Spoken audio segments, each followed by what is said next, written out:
Okay.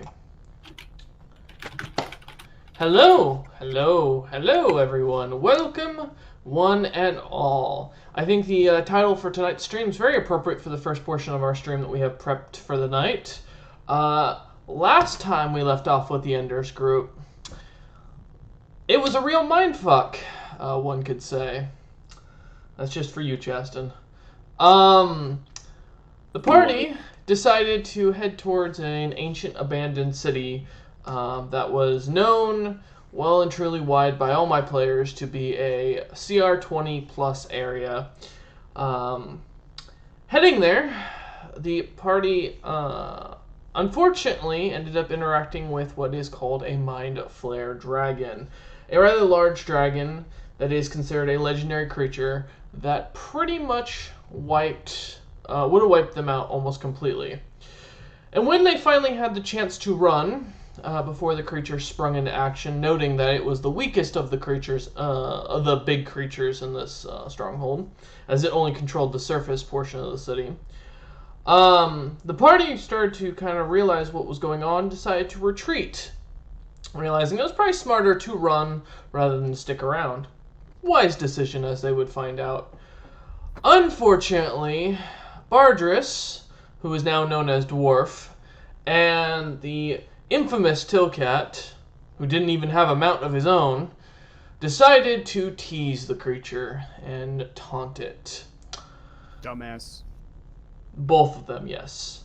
Upon this, the dragon itself decided, being a very proud creature, decided to chase them down using some magic that I had kind of cooked up for it on the side, taking away one of its abilities to give it the ability to move through its tentacles. The creature managed to immediately get behind poor Tilcat and poor Brazi, who really wanted nothing to do with this.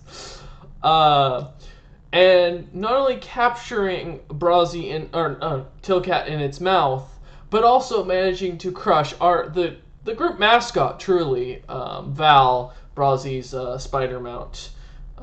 Rest in peace to Val. Brazi would at least escape, while Tilcat would make the ultimate sacrifice, realizing he was screwed, one could say, and decide instead to throw what he would later learn upon his death, a concoction he made called Insta Slime. A powder that causes an instant ooze to appear that devours anything in its vicinity. It does have a DC. Unfortunately, the brain monster failed it, and Tilcat was pretty much paralyzed at that point, having been dropped and killed, or knocked unconscious. The slime would devour both, and then create a wall due to the amount of magicules it would absorb. It would create an instant wall of cement, almost a cement-like material, blocking the rest of the party from being attacked. However, during this escape, Bardris, now known as Dwarf, and Vasul, still known as Vasul, Bardris himself would make a deal with his benefactor from the city of, what was it, Kamal or something like that? I can't remember the name of the town. I have it in the Dwarven lore. Give me a moment, because I gotta remember that name of that city now. But in a long lost city, where he had met this person, Kalam, there we go. He had gained a boon from them.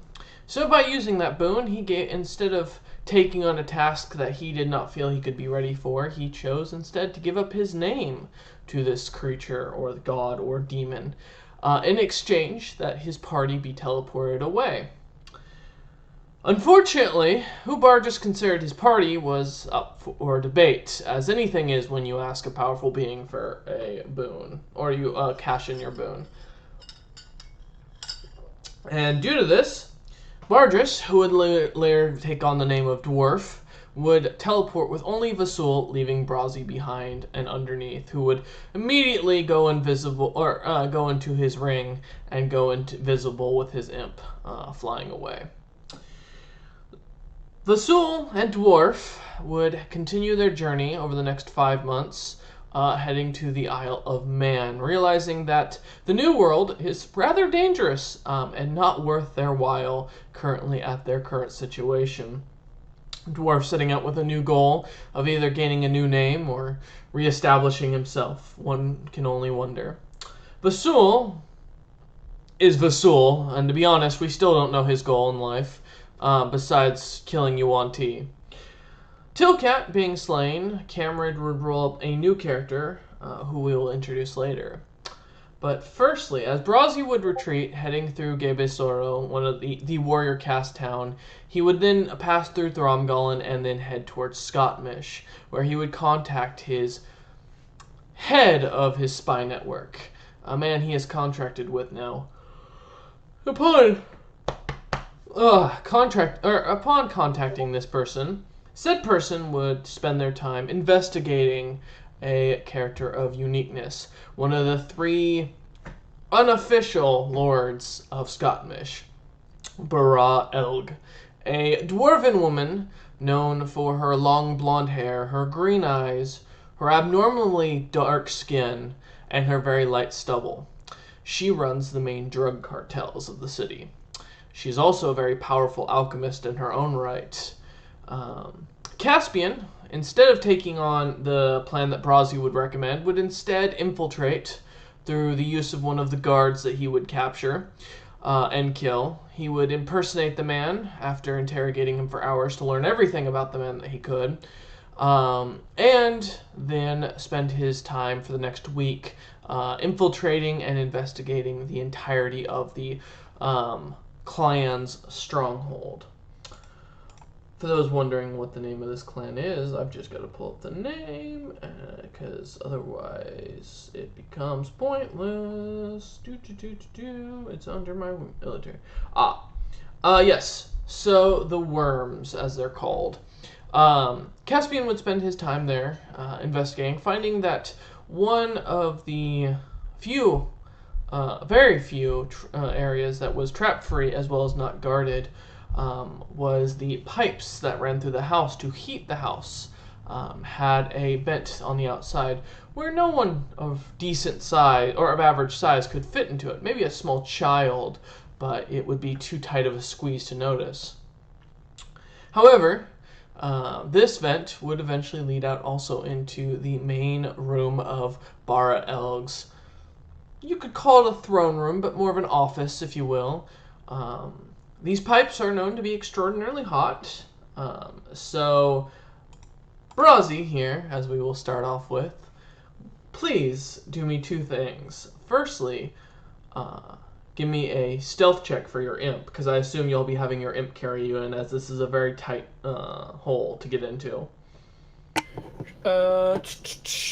Can I not get in without being stealthy?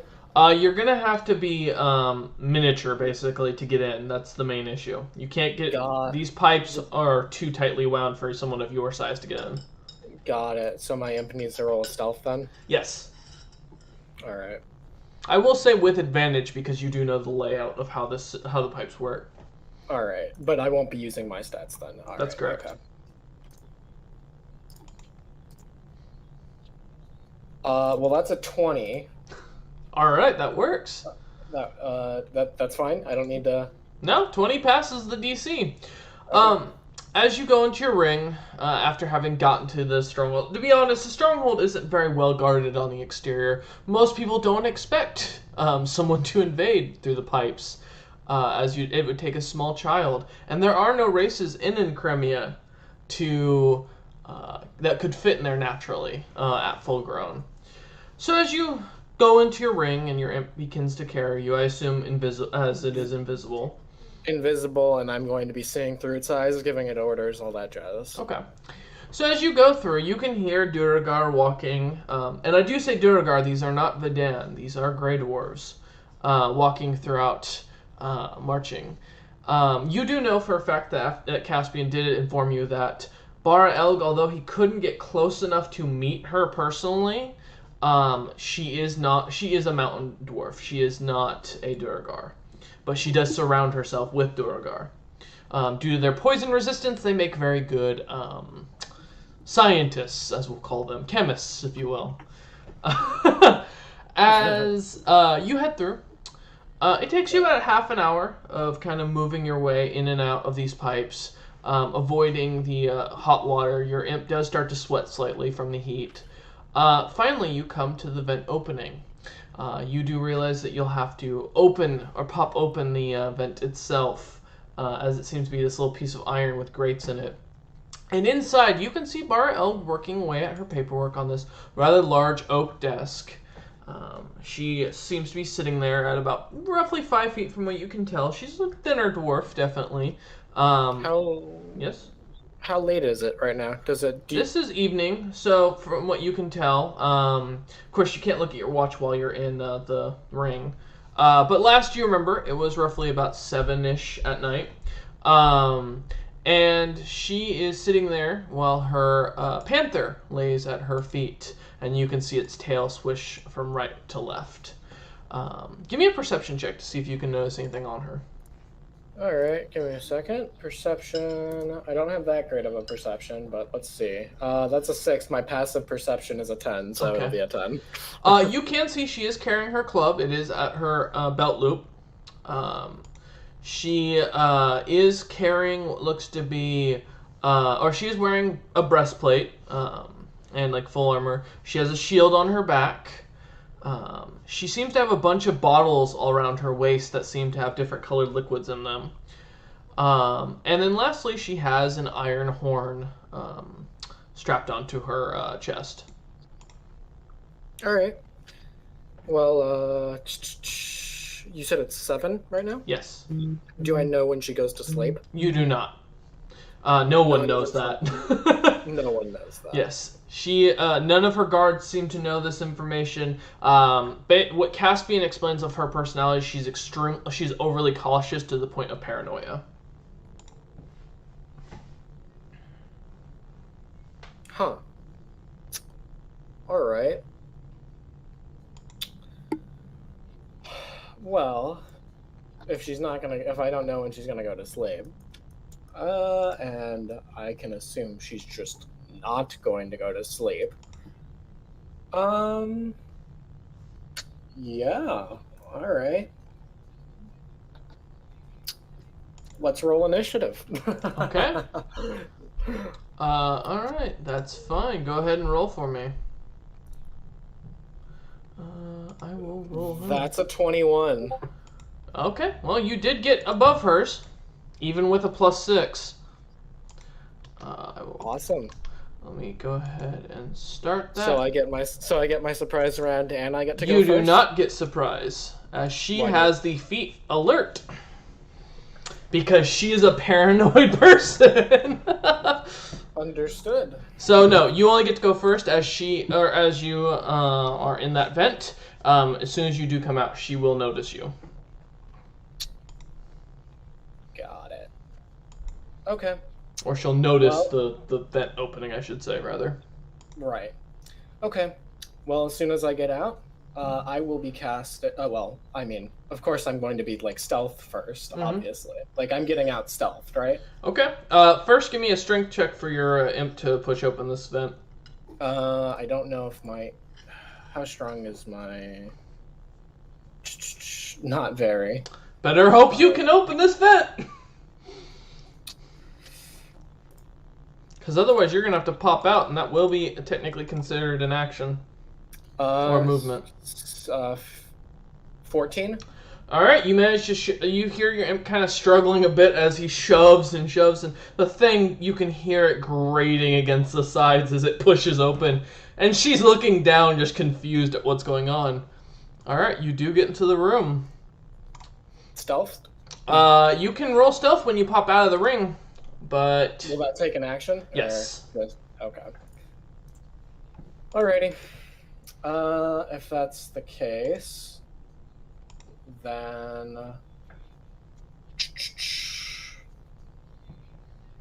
yeah. And you gain, I will say, with the alert, you will gain no advantage on any of your attack rolls against her. She does get disadvantage on perception, though, because Yes. of my Cloak of Elven Kind. Mm-hmm. Okay. Yep. All right, sure. Let's go for it. Okay. All right. As I you will pop be- out, go ahead and roll stealth. Let's see what you get. That is a 20. All right.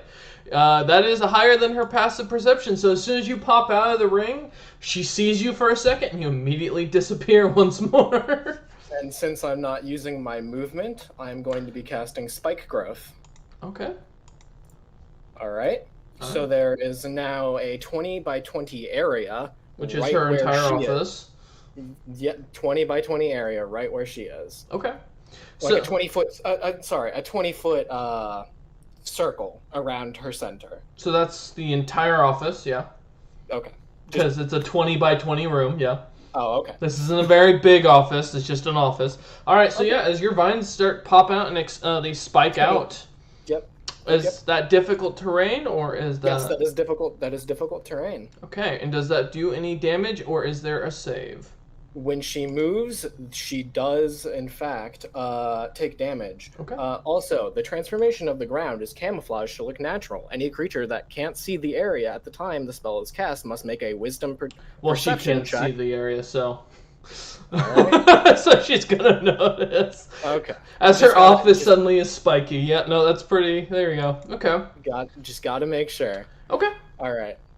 So that is your action, as well as another action for stealth. Yep. So that's the end of your turn. Let's see. I used my movement and I used my Your action. yeah Your spell. Yep. my spell. Let's see if there's anything else. I believe. Yeah, that's all for now. Okay. So as you do this, it is now her turn. She looks shocked at you, looking very confused. And she is first going to cast, or she is going to first blow her horn, pulling that off as her movement action. She's oh, you're fucked.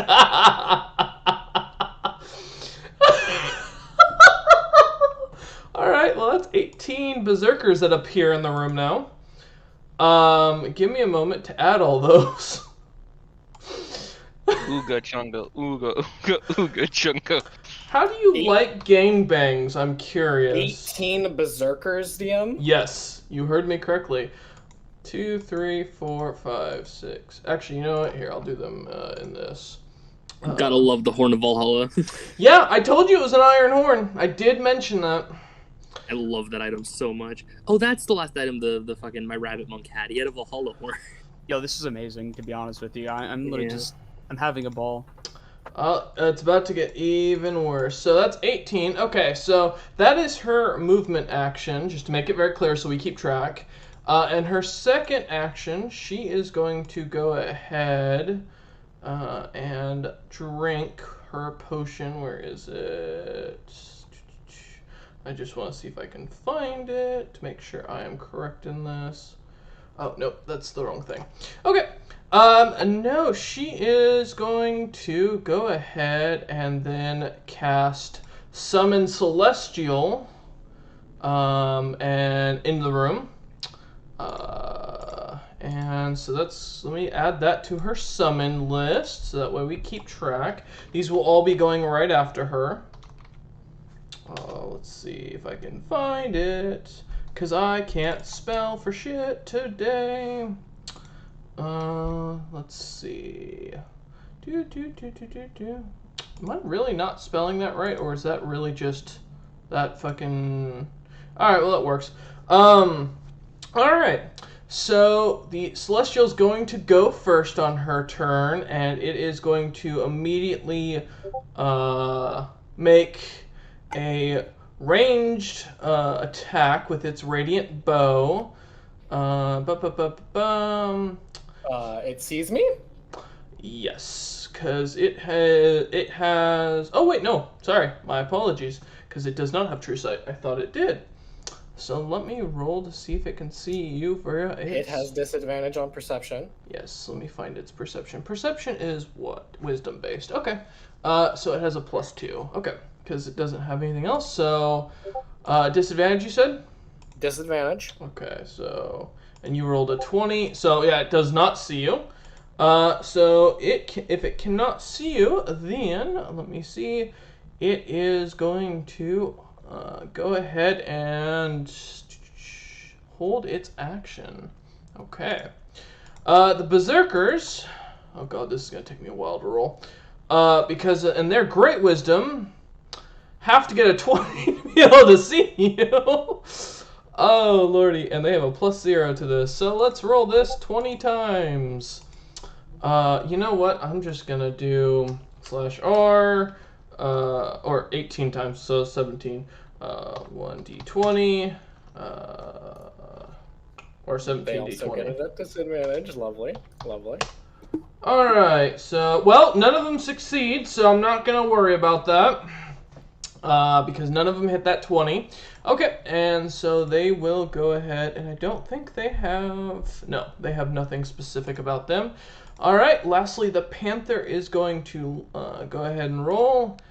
And it rolled 24, but it's at disadvantage. 23 on its success. And it is immediately going to pounce on you.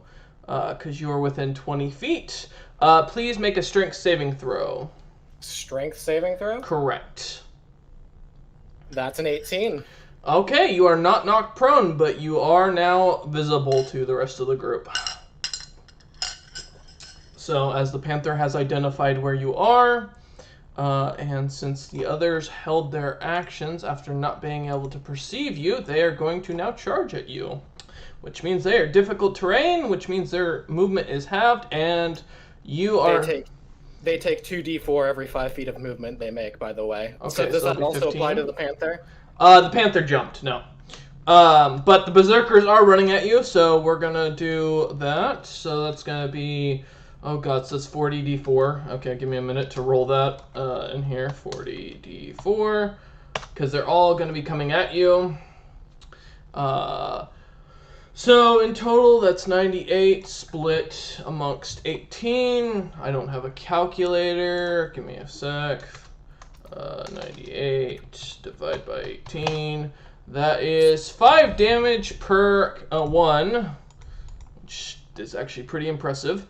To be honest, still, I'm gonna round it to 6 just to keep it easy. And they are going to attack you. So we're gonna roll this in here because I'm too lazy to do this. 18d20 plus 5. Yeah. So what's your AC? 16. So 1, 2 hit you out of the 18. Fuck. All right. So that is 13 points from the first one and What kind of damage is 14. This is slashing. it? Understood. Yeah, non-magical. So that is 13 and 14 for a total of 27 points of damage from them. And now the Celestial can see where you're at. It is going to use its held action to go ahead and use its Radiant Bow on you, which is the spell's level radiant damage. So this will be a 2d6 plus 2. So that's plus 6, so that's 12. I assume that does not hit. No. Okay. So you are good. Let me make sure. Does it have 1 action or 2? Oh, it gets multi-attack. Okay. Half the spell's level. So it gets 3. Okay. So that's again another 12. Can I roll something higher today? That is 15. No. Nope. Alright. No, I know that. Yeah, I know that, Chaston. Alright, so the Celestial does not hit you with any of its attacks as the arrows go flying past you and dissipate. She used both her actions, so, and I'm just checking one last thing. Nope, she can't do anything else. Alright, so that is the end of her turn, which means you're up, Brazzy.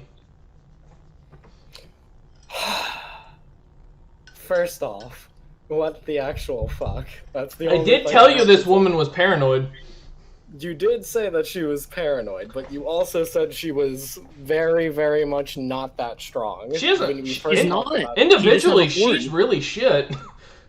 She is a level Got the 12 horn. cleric with very average stats, and only has a +3 in one thing, and that's because of her fucking dwarven being a dwarf. But you are now surrounded by berserkers. I will mention, if you run, you will have 18 opportunity attacks on you.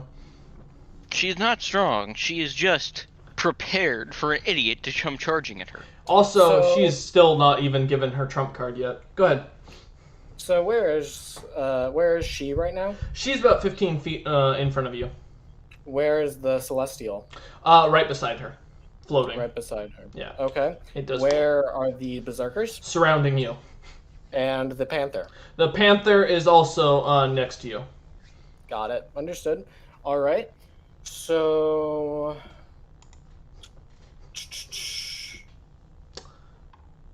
All right. First things first. I'm going to be casting Stepping into the Mist right behind the chick. And Okay, then do you take going- damage from your own spell? No. Okay, wanted to make sure, because that is something. I'm just looking up something real quick to see. Stepping into the mist does not give you an opportunity attack. Am I correct in that? Yes. It prevents them. 9, 10. Okay. 12, 13, 14, 15, 16. Sorry, I'm keeping track of stuff so that way I don't miss out on anything out of fairness. So, okay. So as you appear behind her, she does not get an opportunity attack, and I'm just checking her thing.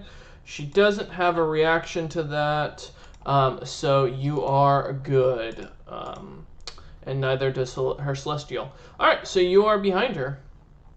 All right. Stealth. Do I get Okay. advantage? No.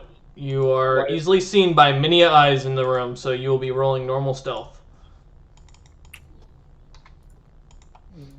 Mm, Yeah, there's a lot of people in this room. You're not getting advantage on stealth now. all right. I didn't mean to roll that. My bad. No worries. All right. Well. Performance. What do you perform? Wait, now I need to know. What do you perform? I'm not performing anything. It was a misroll. Is this the goddammit. performance of stealth? Song of death. Nation. Do you try and woo her? Is this something you're doing? Call of the Mountain King. Ode to the Dwarven Queen. God, I'm doing the hit points still for the berserkers, and holy shit, there's just so many berserkers in this fucking thing. Wait, no, he's trying to seduce the berserkers. I don't recommend that. They don't have very good stats, but yeah, They do love blood. they do. Blood for the blood god. Yeah. Okay. So. Boop, boop. Let's see here. Okay. So. I'm Messages going Wolf for to- backup. Caspian appears. No. He just fucks asked the how I'm- berserkers. He just asked how I'm doing. Did you tell me you're being gangbanged by 18 men with battle axes? Yeah. Yeah, and that's not the worst of it. You're about to see what's even worse. Go ahead. Yeah. Alrighty. Well, I would like to know, is there a window in this office, first off? This is in the center of the building, so no. This is all walls. There is a lamp in the room. However, it is Wonderful. currently unlit because it's a candle. So there is no light here. No, not really. They're Duragar, though, so they have dark vision. She is Okay. not a Durgar. Oh. So she has difficulty seeing it then. She seems to be tracking you pretty well, to be honest. So you don't know. Huh. Okay. Fine. That's fine. Whatever. Alright. So. That music needs to change because you ain't a champion right No, now. definitely fucking not. Definitely fucking not. You can see that you could clearly get back into the vent without taking any opportunity attacks if you can get, as long as the Celestial and Bara fail their perception checks of your stealth. Assuming you roll stealth, because I haven't seen you roll stealth yet. Let's see. If you're gonna stealth behind them. Yep. Let's go ahead and roll stealth. Okay. That is a 22. Okay, I will just roll their perception just so that way. Well, she can't get that, even because with a +1 to a perception. But let me see if the Celestial can. Perception is wisdom. It did not. So neither of them see you currently. Panther? Oh yes. The Berserkers are not looking at you, I will say that currently. That is a 7, but let me just check to confirm something. Oh, nope, it has advantage because it can smell you and still fails. So you're fine. Sure. That's fine. Alright. So I'm gonna shoot the bitch. Okay. Well, she is alert, so you don't get advantage on the attack roll. Fine. Mm-hmm.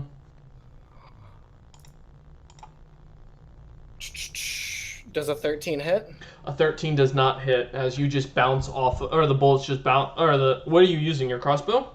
My bow, my longbow. Oh, yeah, you realize this is a tight squeeze as the arrow bounces right off the shield on her back. Lovely. Okay. Yeah. However, she does now have an idea of where you are, so... Yeah. Anyways, I can hit twice. Because... So, there we go. Does a 22 hit? 22 does hit, and she has no reaction, so you're good.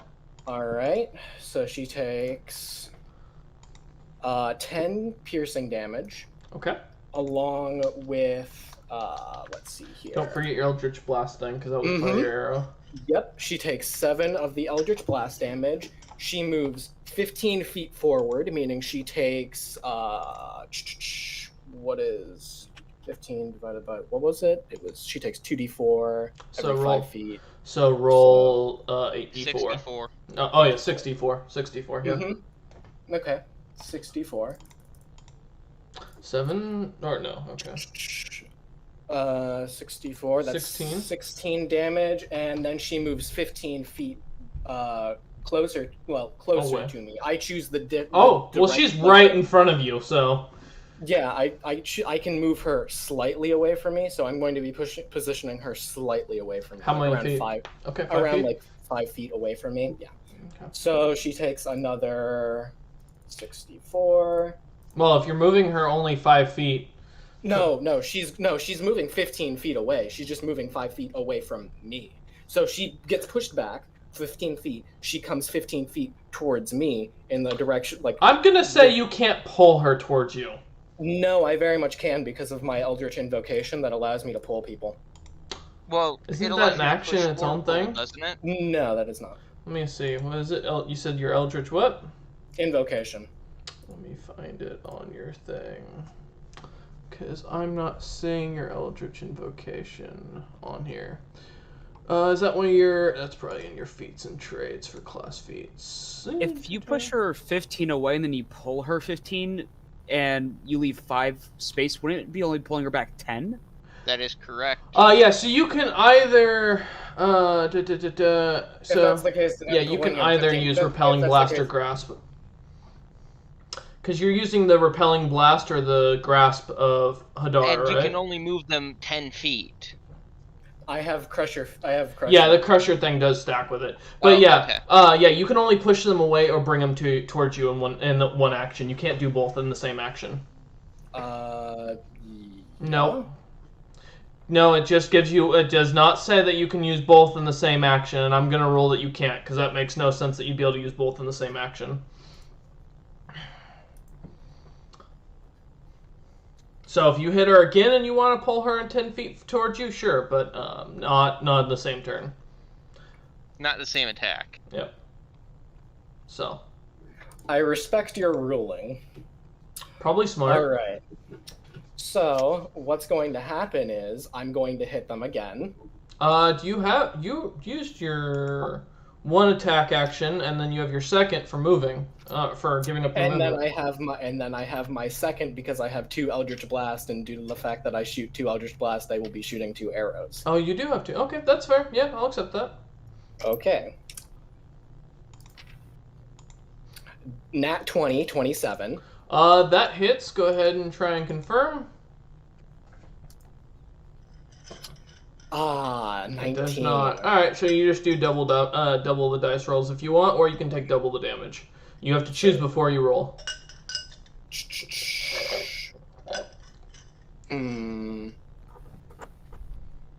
Don't think too hard on it. Double the damage. Okay, so one flat roll and you double it. Yep. So that would be. Oh wait, no, I rolled twice. My bad. Let me. And she only takes double the damage off of your Eldritch Blast and Arrow, not off of the movement. Yeah. So that would be 8 Okay. for my longbow, Mm-hmm.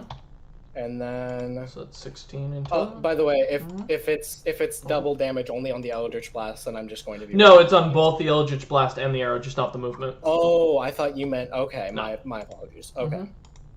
misunderstood. Yep, you're good. And then what's the Eldritch Blast? 4. Okay, so in total 8 to her. Okay, cool. But now she's going to be moving 15 feet closer to me. Okay, so that's another 64 you can roll for damage. This woman is getting thrown about left and right. Poor woman. 13 damage. Jeez, Tren, you like beating women No, Yes. in small rooms. Yes. Okay. You're going to jail. I will say she does now know where you are. So She very much knows where you are. But And I mean, she kind of just put her like right next to you, anyways. yep. So anything else?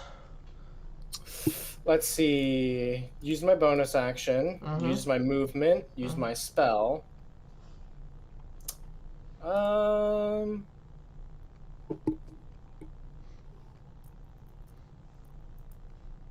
Yes, no, maybe so. Otherwise, I'm gonna move on. Come on, keep Would it- combat going.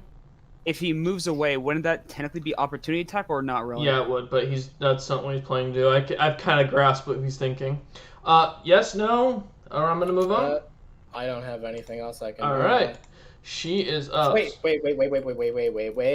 Wait a second. Just realized something. No ahead of time for the future, but go ahead. Where did it fucking go? I have it right fucking. Why can I not? Excuse me. What is going on here? Okay.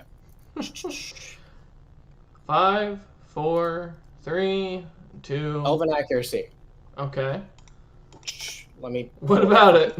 Let me pull up the fucking feet because it's not showing for some reason on the fucking D&D. You increase your dex, int, or wisdom by 1 whenever you have advantage on attack rolls, which you don't, using one of those I modifiers. forgot. Yeah, you don't, and it'd be charisma based. Yeah. Fine. So that would be I for your thought it was- Eldritch Blast if you had advantage, but since she has alert, you do not have advantage. Okay. Right. All right. So at the end of her turn, her summons will go. However, instead, she is immediately going to go and she is going to cast, or actually, for her first action, she is going to go ahead and drink a potion and down it. It looks like liquefied iron, if you're curious. Let me make sure I have I this. wonder what that does. It's a good question. I can tell you it's a lot. It's a cure for anemia. Pretty much. So she's going to go ahead and use that. So that's a note to make. Remove that. And let's see. She is then going to go ahead and cast a spell on you, mostly called, or as she's going to try and hit you with it. Or, oh, actually, no. It's a spell on its own right. It's not an attack spell. Okay, she is going to cast Flame Strike on you. Please give me a, what's the save? Dex save. Which you should be good at, but if you're not, that is not my problem. 20, you do save, so you only take half damage. Okay, so that is 11, so that's 5 fire damage to you, and 17 radiant damage to you, which is half, so that's 8 radiant damage to you. And that will be the end of her turn, as she can't do anything else, as she has no bonus action that's useful. Which actually is not true. She is going to cast her Spare the Dying, or sorry, not Spare the Dying, Mass Cure Wounds on herself, or Mass Healing Word. Ugh. And that is going to be only 5 points of health back. Wow, this woman has great rolls tonight. And then her Celestial is going to go, knowing full well where you are. It is going to go ahead and hit you with its Radiant Mace, which is 1d10 plus 3 plus spell level, which is level 6. So this will be 18 to hit. Hits. Okay. Alright, so alright, so oh, yeah, okay. Or actually, yeah, sorry, nope, that's not correct. I'm actually wrong. I rolled that wrong. Give me a moment. That is actually a d20 plus the spell level, not... So that is a d20 plus 6. So I'm going to re-roll that out of fairness. So that is a 16, actually. I have 16 AC. So it does not hit as the ruling goes. Players get to hit on AC, monsters do not. However, it does get 2 attacks, so it's going to roll its second attack. And that is another 16, so you lucked out because that would have been good and bad DPS. Oh well. The Panther is up next, and it is going to pounce again. She's right in front of me, is she not? Yep, and so it is at disadvantage. I am going to make her make a dex save. And she fails, so she will get tackled to the ground with you if you fail. Please give me a DC 20 strength saving throw, or DC 12 strength saving throw. That is a 3. So you both get knocked to the ground and are prone. However, that does mean that the thing gets to attack you. It gets 1 attack on it with its bite attack. 8 doesn't hit, I assume? No. Okay. It does not. Alright. Now the Berserkers are each going to come charging over. Please give me... it'll be 15 feet, so 64 damage real quick. So I can track. 13. 13 points of damage. Alright, that's going to be a lot. This is going to take me a minute to update, because there are 18 of them I am keeping track of. Alright. This gives you a minute to message Wolf and say, help, I'm going to die, because this is about to get very bloody. And make your peace with your savior, which apparently is Caspian, who did save you because you're not getting attacked by the about 30 guards that are stationed around this place. I mean, he could get lucky like last time where only 2 of the barbarians hit. Mm-hmm. I mean, he's getting very lucky right now. None of these berserkers are really doing any major damage to him, and they're just hurting themselves. This was probably his smartest thing to do. If he doesn't die, he's going to be very valuable to the party, in my opinion. Which I know is surprising to hear from me. Let me make sure. Sorry, this takes a minute. There's a lot of them, and I don't have it up in the encounter checker, because the encounter checker still doesn't have it to where you can add monsters mid-game, which would be a nice little add-on that they could add. Just a heads up, D&D Beyond, if you're listening, because I totally know you watch my streams as I'm going into this so much. And then one more. If anybody's wondering, they are still not bloodied. Okay. All right. The berserkers? No. Yep. And now they are all going to surround you and start attacking you. So get ready for some spam. 1. Oh god, I have to do it individually. Oh, that's... Here, wait. I can go in here to this. That'll work easier. There we go. That hits. So 1 hit so far. 2 hits so far. 3 hits so far. How much damage do they do minimum? 1d12 plus 3. 5 hits so far. So minimum 15. He only has 15 hits. health No, left. No, only have minimum of 15. 4 7. per Oh, hit. sorry. 8. Even if they all roll minimum, he's already dead. No, He's already yeah. dead. He's I'm already dead. I'm already He's dead. Just give up. dead. Just don't even. 1. He's still going. 2. Mincemeat, Don't mincemeat. even. 3. Don't, e- 4. don't even. 5. He's not gonna stop. Mike. 6. Just hold on.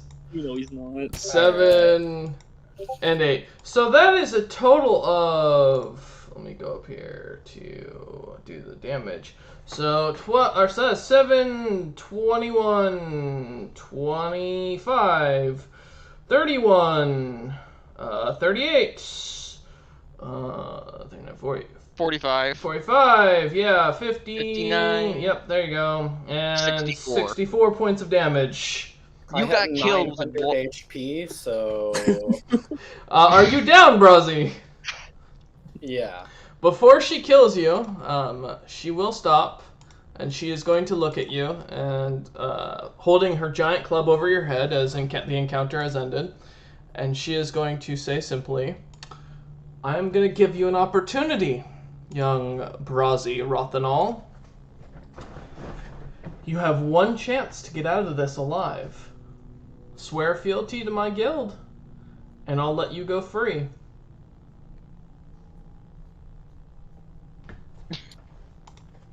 Pride or survival? Pride or survival.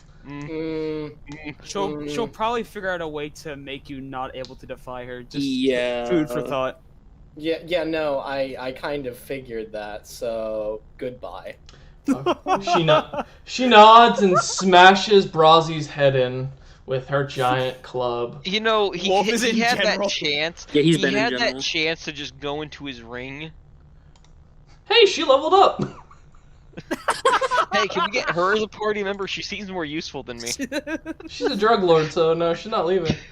I will keep that character sheet for later. Thank you. She is not just a drug lord, she's a paranoid drug lord. What's 13 times? You know the best Dude. part is, I accidentally fucked up on the original damage that he was supposed to take. Yeah. Yeah. So, Yo, that lady's Walter White with how paranoid she is. yeah, I mean, I sent her character sheet to Wolf before this, so that way he could see what she had. Her whole thing was I'm gonna be basically real. expecting to be jumped by someone. I'm gonna be honest. If I was Mike, I would leave the moment I saw that iron horn. I 'Cause I mean, know what that. I'm fucking sorry. is. If I was in Brazzy's shoes, I wouldn't have even tried to break in at that point. Well, I would have actually, told well, her I mean, get information on what items she has. so for those who are Plant a watching, bomb. Bara Elg actually had three other tricks up her sleeve in case that did fail. She did have a potion of giant size. She also had a potion of mind control for humanoids that she was planning to use. And then lastly, she had her giant strength as her hill giant strength potion, as well as a fire breath hill potion. So her DPS was still going to be pretty high for her output. Brazzy did pretty good. He knocked her down to half HP, considering. So Now I mean, to hey, go that's pretty as good. Alden and work out a deal with Okay. the drug lords. I wonder if Mike actually had a backup character. it doesn't look like, because otherwise he'd still be here. As soon Okay. as how he left immediately, I doubt he was planning on dying this session. I mean, hey, listen, I did warn, and I know I'm gonna get a message later from Wolf about it. I'm okay with that. Okay. He should have listened to me. I also want to mention that I had Trent muted earlier because I wanted to make sure he got this. I knew this session wasn't going to last long for him because Caspian rolled so well, he basically learned the ins and outs of this place. But would not have gotten close enough. So, for the rest of the party, I'm just going to quickly at Brazzy. Are you going to roll up something new or wait until next session? It's probably gonna be until next session. You know what he's gonna try That's to pull fine. again. I mean, he can go build something with Wolf. I'm fully fine with that if that's what he wants to do. No issue. I come up with my I just wanna stupidity on my ask. own, thank you. No, I just want to give him a chance, because if he's like, oh, hey, yeah, I'm going to go on without me, enjoyed the campaigns. Oh, Figures. he's leaving. Okay. Again. Okay. Alright, so, as we continue on, oh, okay, well, then, Oh wow. I guess I will take him off the, thing. No, I see why. Because this character, he had plans all the way up to like level 20, and then it just. I mean, hey, that's his thing. Alright, so, Yeah. last time we left off for the rest of the party, they headed towards the human lands. And as you would arrive, let me make sure I have all my stuff open, because now I don't have anything open, because I was just planning for that. As you arrive in the city, heading over into the lands of the humans, let me see if I can find that map. I used to have it in here. But Last time I was in the land of the humans, I was fighting Yeah, that's true. the good Last fight. time I was in the land of the humans, I had I become saw- a dwarf. Last time I was here, I saw my god ascend. No, that's fair. Okay. Last time I was in the land of the humans, I became a fucking dwarf. So, Yeah, you said that. as you lot arrive, you end up, and let's see if I can actually get this map to open up in another image, because that would actually really help me, because I know I have this from somewhere. Where did I post my human map? Look into my Last map I knew, folder. it was in No, don't even try. Also, I thought it was in Champions of Pyrus. That's what I was gonna suggest. give me a minute. Yes, Cook. As a question, when as we're traveling, did we learn those feats that we wanted or not? No. Unfortunate. Yeah, sorry, buddy. Let me see if I can find this one map I'm looking for, because there's something. It's in here something, and it's very important I have that, because it's going to majorly change things.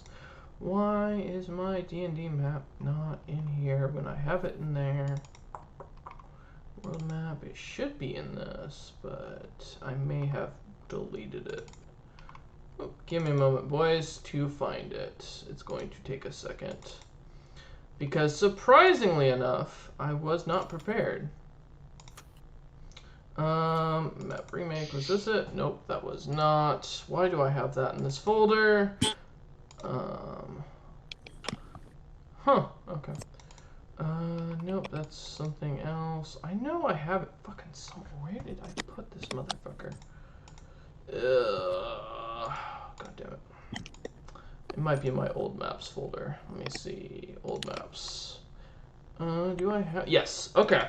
So, as you arrive in what is now known as the Isle of Man, I finally found the map I was looking for. You come into the city of Rafe, or Raphel, a well-known human city, with no current lord in it after the war against the king at the time. Most of the humans' lands have been kind of destroyed, to be honest, from what you lot have heard. And as you arrive into Raphel, although it's running very smoothly with a temporary merchant government, King Logger still has yet to set up a new lord of the lands. And it is currently just being ran by a merchant council. This is a rather large city. It's one of the main trade cities between the east and the west currently. And as you arrive, you see many races. Humans, Badan, Uliveres, all sorts of dwarves, elves, dragonborn, Goliaths, the occasional Loxodon, Yuan-Ti, you know. Yeah, this is a Wait. very large port. You see, you want tea. What do? You're in the city. Most of them, I will mention, Vasul, you can tell, are much better armored than you. Well, Vasul is smart. He won't fight a battle he can't win. He is? Okay. Yes, actually. Okay, listen. All right. He's Listen, smart he enough won't- not to start a You're fight that he smart. can't finish. He might have below average intelligence, but his instincts will tell him that he can't win that fight, and he won't. Yeah, you do see that they kind of work in a pack. However, I will mention you do know their clan is they are part of the and let me find their specific thing to take note of for later. That way, if you see them in a dark alleyway, you could jump them. You know, I wouldn't recommend that, but that is an option. They'll think I'm just a wall. They won't suspect a thing. No. Huh, they whitewash the walls around here. There we go. There we go. They You recognize these as ashen. So they are darker skinned naturally. Just to kind of keep track of that. I will say most of these lands, from what you can see on the map, Mr. Dwarf, Mr. D, as we're gonna call you until you come up with, until you gain a new name. No, the fuck you're not. No, he's Mr. 1. So, Mr. D, as you look on the map, you can see most of the cities are still pretty much in ruin from the war against the Durgar and the war of the what was the name of it? I know I wrote this down. Oh, what port city are we in? War of the Undead Crown. Sorry, and the War of Tears. You are currently in Rafel. Rafel. Gotcha. And that is on the southeastern tip of the territories. So yes, as you look on the map, to give you an idea, I can actually grab this specifically. Oh no, I can't.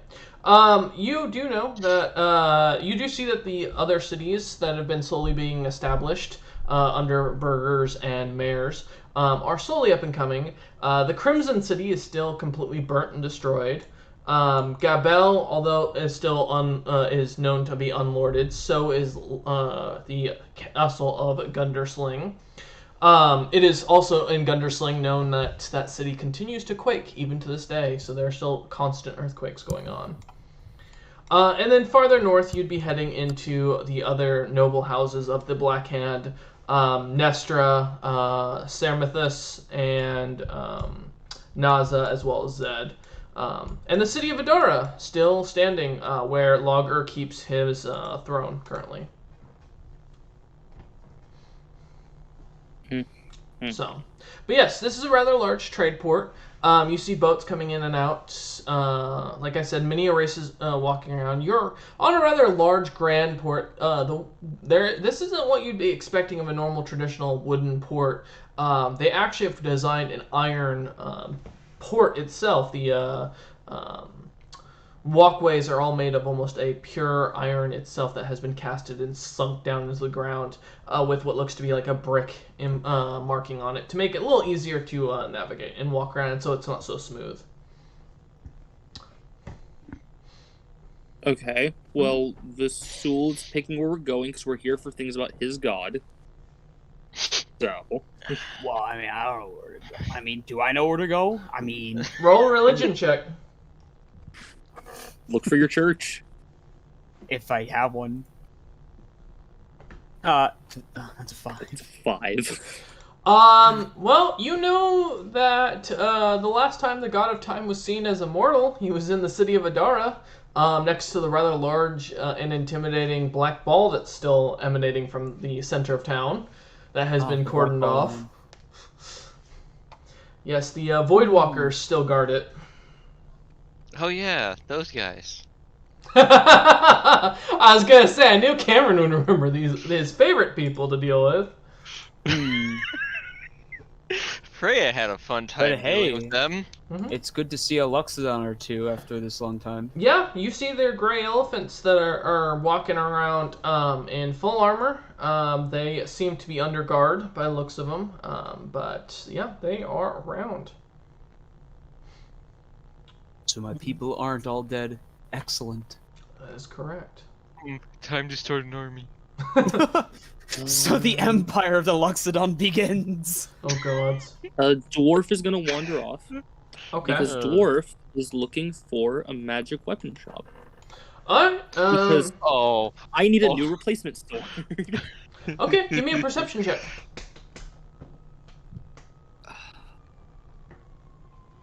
So that's a 25. Okay, that's good enough. So yeah, you come walking around, and you find, a old, rundown shop, in the center of town. As you kind of head off, as you're walking through this town, I mean, the buildings are glorious. Most are made out of some sort of really nice stone. Most have, lights running through them, like actual, almost looks like electricity is running. The As it is evening at this point, that you guys arrived, it's about 7 p.m. at the night. You do see the streetlights that are just straight iron tubes sticking out of the ground, suddenly casting with blue light to allow people to see as they walk around and give a kind of nicer feeling to the roads. As well as interrupt people's sleep. Yes. However, most of the residential is not in this area as you're on the main road. But as you get to the center of town, you find this massive fountain, and you see a really large Loxodon standing there in the center of the fountain as a stone statue. He is holding 2 hammers and seems to have a small female human standing beside him. And they are both portrayed to be looking almost as if they're standing there ready for battle. The small human looks to be holding some sort of book in one hand and seems to have something of, well, it could be maybe fire, could be eldritch horror magic. You're not exactly sure. It's magic, and it's a ball of energy. The fountain seems to be pouring out a greenish water. Kids are tossing coins in it and giggling and running around it. But as you come to this small shop that looks a little more rundown, it says, legitimately on the outside, says magic items best in the city.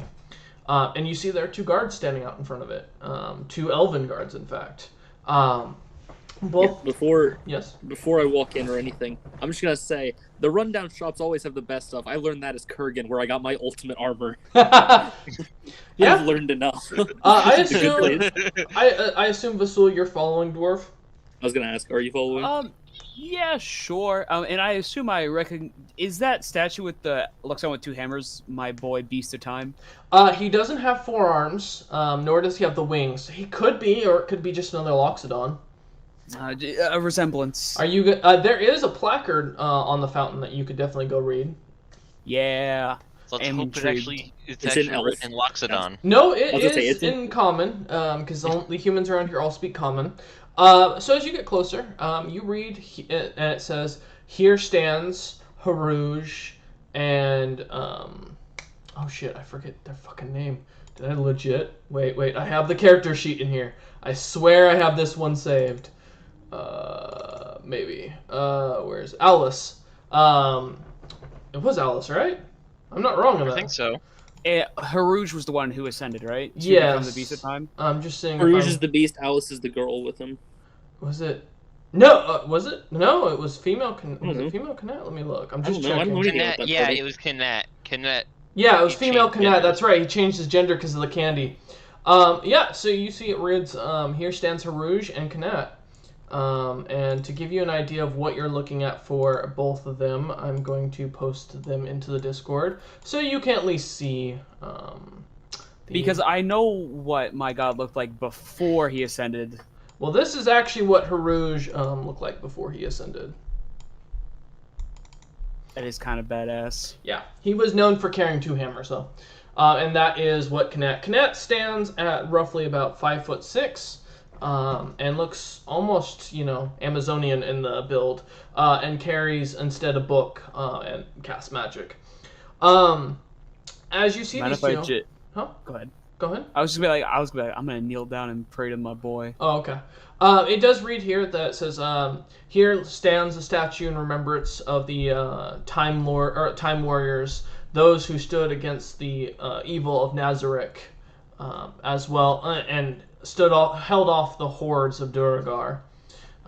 Long live the Harouge and Canet." And that's all it says below it. And yeah, as you kneel down to pray, we'll get back to you in a second. Captain D. Cappy D! Do I have to get a name right now so you stop calling me that? Fine, fine, fine. However you He's introduce Mr. Two. yourself, Cameron, be quiet. Whatever you say is going to be infinitely worse. however you introduce yourself will be what I call you. I'm just Okay. using something right now to joke around. But as you walk up to this little shop, you see the two elven guards kind of standing there. Both are carrying large halberds and are in full plate. Both are high elves, very fair skin, blonde hair, blue eyes. Both look down at you and kind of are waiting. Okay. Hello there. Am I clear to browse wares, or is something happening and am I not allowed in? They continue to just stare at you. I'll try to walk in just slowly, see if they stop me. As you go in, the door is made of a thick maple wood. Actually, rather well taken care of considering how run down this store looks. Like the sign looks kind of clipped. The stone is cracked. The glass is shattered. It's like almost completely shattered. And So I know this is a good shop. as you walk in, you see a. Give me a moment to find it. Come on. The shops that look terrible are hiding something good almost always. Yeah. He's got something. This is true. Tilcat knows this as well. Yeah, he's got something in here. So as you walk in, you see a dragonborn standing there. And as soon as the dragonborn sees you, he turns, looks at you for a second, and then walks back into the back room. And out walks a woman. A human-looking woman at that. I'm trying to find where her... Damn, I was gonna speak Draconic to the Dragonborn, and then he walked away. Damn. Yes, he walked back in there. I'm just trying... Where did I put her name? Oh, there it is. Alright. So out walks a young woman who is wearing full armor, has a great sword on her back, and rather well figured for a shopkeep of a magic shop. There's nothing on the shelves. This is just simply, as you walk in, it's a tiled room, very clean. The light above gives off a nice deep red glow, almost giving the appearance of what you'd expect of a brothel. And the chairs look to be very old wooden chairs, just very simple in their design. She seems to have a simple stone shelf, which looks like literally someone just carved a block of stone and sat it in this room. And a little box that seems to be sitting on the thing. It's just a little iron box, nothing really unique about it, you know. And she looks at you for a second. She goes, "Dwarves, I don't usually get your kind around these parts these days. A lot of y'all don't really come around after the whole Duragar thing." Before I say anything, I'm willing to bet with Shovel that she could probably kick my ass. Actually, willing roll to a bet. charisma saving throw, please. Charisma saving, what the fuck? Yep. Well, it's a 21. Okay, you save. Flirt. No. I'm an abstinent man. I'm not falling for this. Yeah, no. Ah. Yeah, no, but I'm Now willing to you bet she are. can kick my ass. Ah, a pleasure to meet you. Looking for any... While I am looking for a magic sword, I'm also looking for any other knickknacks I can study. Whatever you're selling. Anything unique, really. Ah, yes. The shop of Naza has plenty of goods. What do you go by, good sir? An awkward question. Fair. Mostly Say lost no the more. name. I will not ask. What kind of items are you looking for? Well, what can I show her that shows that I really like weird shit? Pulls out the guitar. Let me open up Grindr. Give me a minute. I can answer No. this question. I'm gonna show. Wait. A couple items. I'm gonna show the belt pouch of useless items, and the sword of the lady. As you can see, I'm a bit of a collector of the more odd, things that no one else really buys, because studying them is quite intriguing. Anything you have with weird effects, useful or not, anything of that sort. I have a decent amount of money that I don't really need. Well, I have a simple ring that I'm selling. I have a old sword that no one seems to be interested in. I have a bag that's literally just says on it, "Wealth was here," and it seems to be carved into the leather. I've never asked. So tempted. I am so tempted. And then I have a set of armor, a full plate piece of armor that I've got that no one's been interested in. Can I see the sword and the armor, please? Yes, and she brings them out. The sword is simply a golden sword with dwarven runes on it. Oh my god. Is it actually magical in any way, shape, or form? Roll an Arcana check. This is the day that's a 7. Shit. It's giving off magic. You know, I'm a collector of weird items anyway. I don't care if it's useless. If it has any kind of magic, that's fine. Yeah, how much? How much for the sword? I'll tell you what. You seem like a lucky fellow.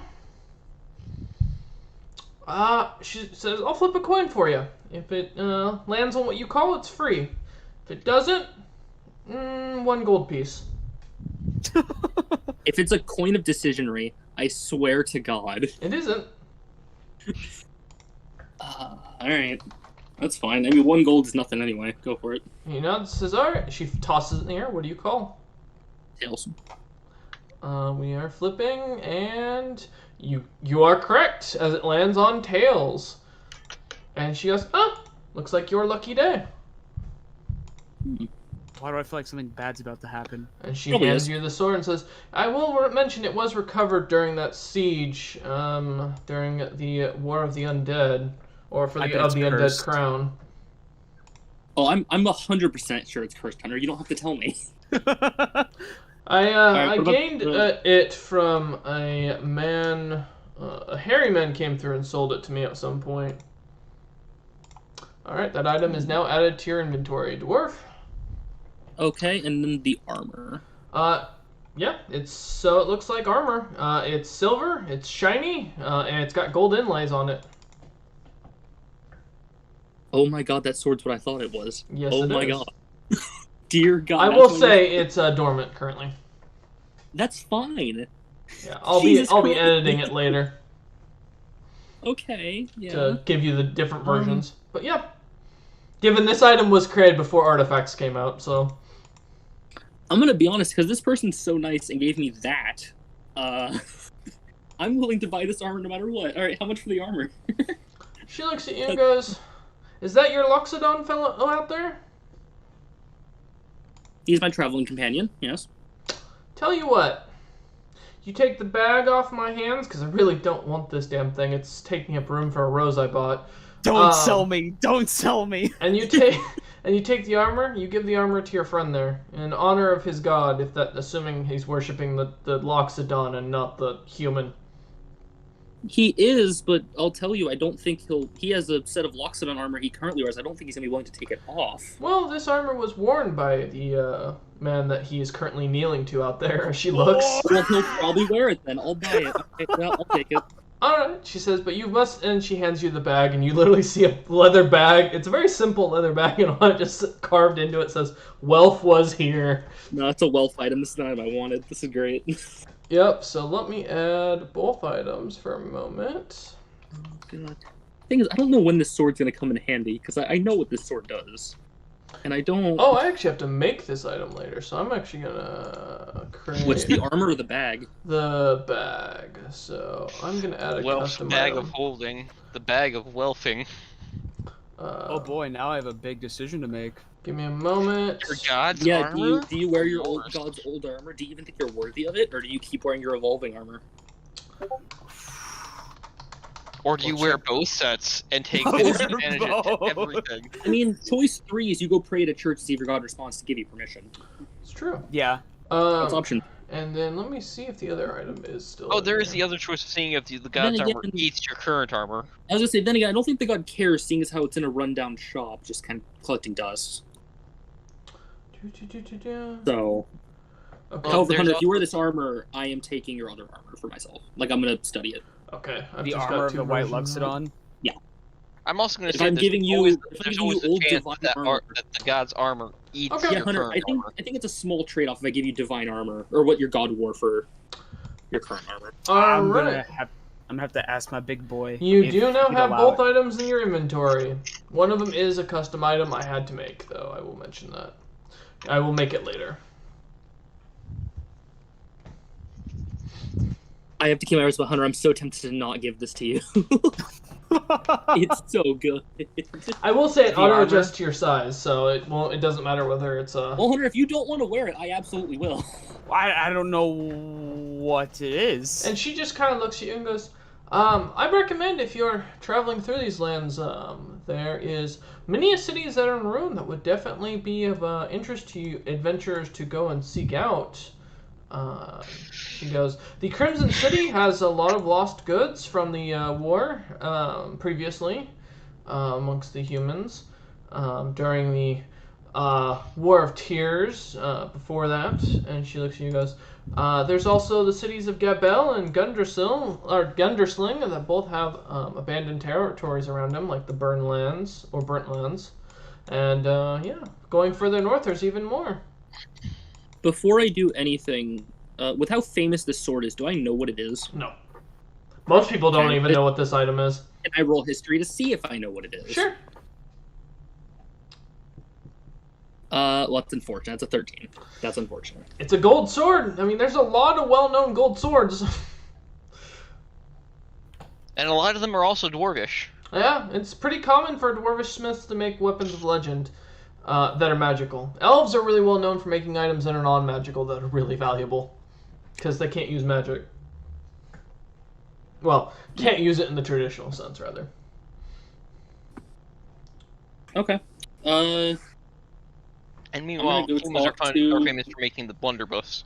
She looks I'm at gonna go talk. you and goes, before you leave, I have an associate of mine I'm sending out soon. If you wouldn't mind, if you're going to travel, would you take him with you? Please, for the love of God, take him with you.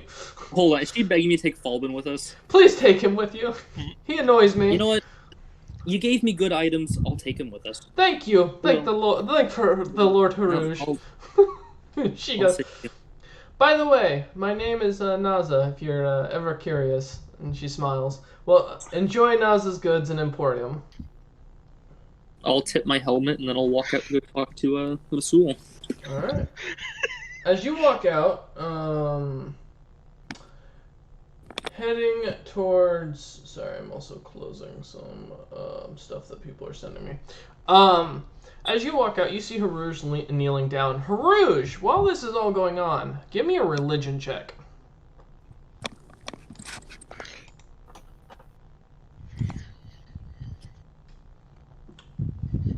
Or Vasul. God damn it. Vasul, give me it. Rouge.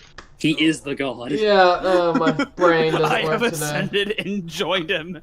Vasul, give me... Yeah, no, I need to go eat after this. Alright, give me a what? Religion check. With advantage, because you are kneeling down in front of a form of altar. Alright, the first one's a 20, Get you 21. Nope. and the next one's a 14. So while Dwarf is in there making deals at Naz's Emporium, you feel something touch your shoulder for a moment. It's very soft and very loving. You feel warmth from it. And you hear the voice go, "Arise, my son." Well, of course I arise. As you turn, you see this rather large Loxodon with 4 arms, angelic wings, carrying 4 different hammers. He stands at about 10 feet tall from what you can tell, so you are looking up to him. My lord, it is great to see you once again. Man, you're talking real smart suddenly. Damn. Yeah, he knows I how gotta to throw my talk in back. front of this man. He looks to you and goes, "You have come to make the pilgrimage to my unfortunate situation." And No. Yes, my lord. I give you the quest. I wish for you to right these lands. I require you to find out the truth behind that darkness in the center of the city of Adara. And Well, truth seeking, I'm good at that. And if possible, bring back the true queen. Understood, my lord. It shall be done. He nods and says, "And in exchange, I have guided your compatriot to gain 2 items that my party and I carried before our untimely situation that came to be. I will warn, though, that darkness in the center of the city of Adara is truly a making of evil, something that even the bravest of men cannot go through.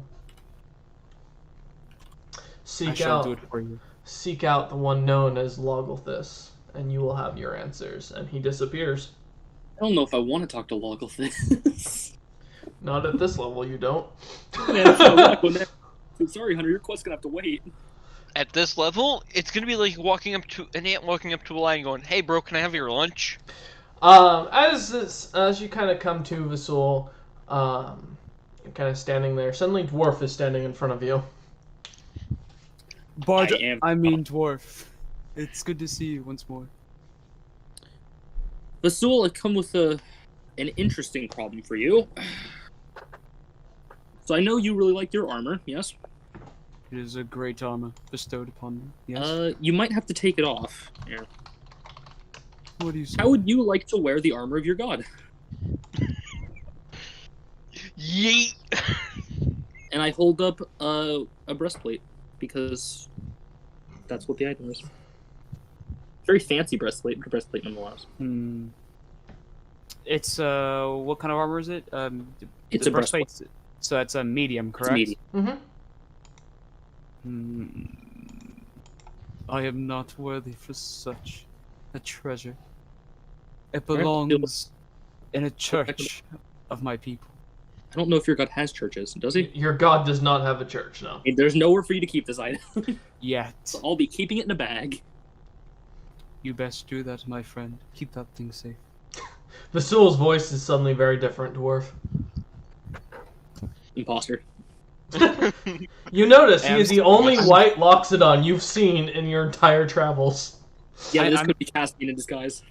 I'm still on a religious high from meeting with my god. No, this could be Caspian in disguise fucking with me. Among Us. As you kind of standing there talking, you hear the two horses and a drawn carriage come ricketing down this solid iron road. And on it, you see. Would you like to introduce yourself, Falvin? You see let me get to my description. Hell, I could just post a picture. But... While you get your description, I will tell Vasul, oh yeah, so to get the armor of your god, I had to make a deal to take someone with us for a while. Stranger danger. Yeah, that's probably him until he's You see a merchant. 5'7", a medium size, not too thin, not too chubby looking half elf. So average? Ears, yeah, average size half elf with slightly dopey eyes. His They're eyes legit don't seem to have a colors, good shine behind them of intelligence, and he looks a bit.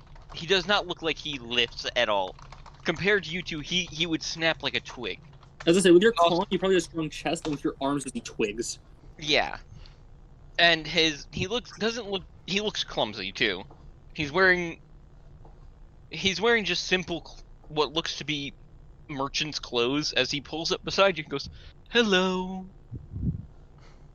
Are you the one I'm supposed to be taking care of for this trip? you're the dwarf from the shop, right? Yep. Naza said I should go with you. You might be able to help me toughen up and wisen up." I And don't smart wanna- about Wants me to guide you around the country. Alright, well, I'm good at making jewelry and some minor enchantments. I hope I can be helpful. Question, Falvin. Does your wagon have the mark of your guild? It has the mark of... It would probably still have the mark of Zarius' guild back when it was that, as well as on one side it has the banner. Dwarf, give me That a I got. history check to see if you recognize this. Vasul, I know, would not. There's not a possible way. Man, I got one good history today, now the rest is trash. That's a 9.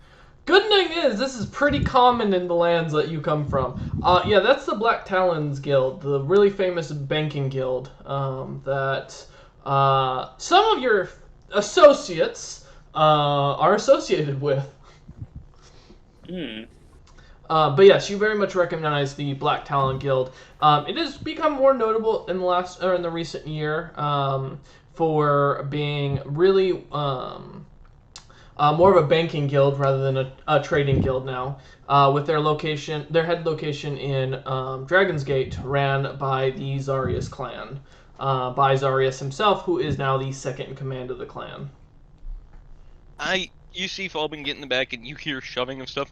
I've made room for your amazing friend there, and he points at him. He points at Jesus Christ, my brain Vasul. is Vasul. Yeah, I'm becoming dumb like Falbin. Jesus.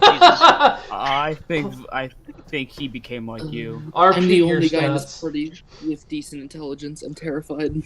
And with your history checks, it's been great. I made Look, I room get- for your I amazing get friend good there, choice. whatever his name is, that white Loxodon. Praise be. Vasul, Do you have Inigo, lard? don't Not give him currently. lard.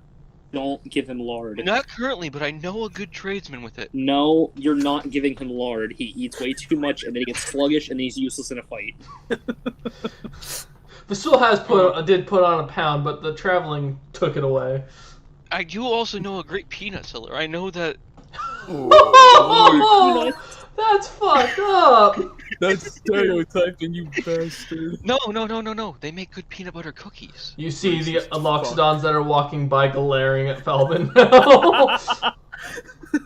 I'm gonna look at the stool. I know it's a stereotype, but like, now that he's mentioned it, do you like peanuts? Like this? Are you allergic? Like, I need to know these things. I've never had the luxury. Oh, we can try some then.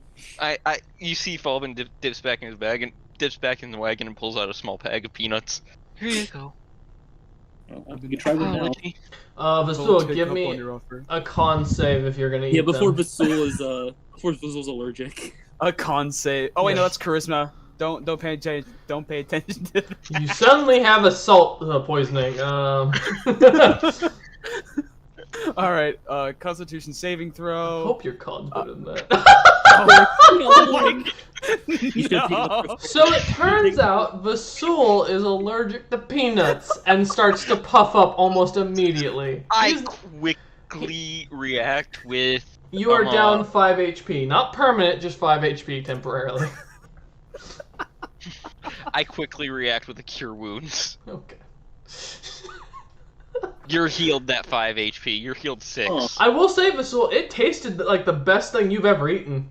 This is even better than the lard. Like, oh I'm man. keeping the bag away from Vasul. No. The crunch, the smell, the salt. Oh yeah. Nothing replaces that. He is not going to be you with cheese. I look at him and be like, that puffing isn't normal. Maybe we should try you on those fried potatoes from that nice tavern.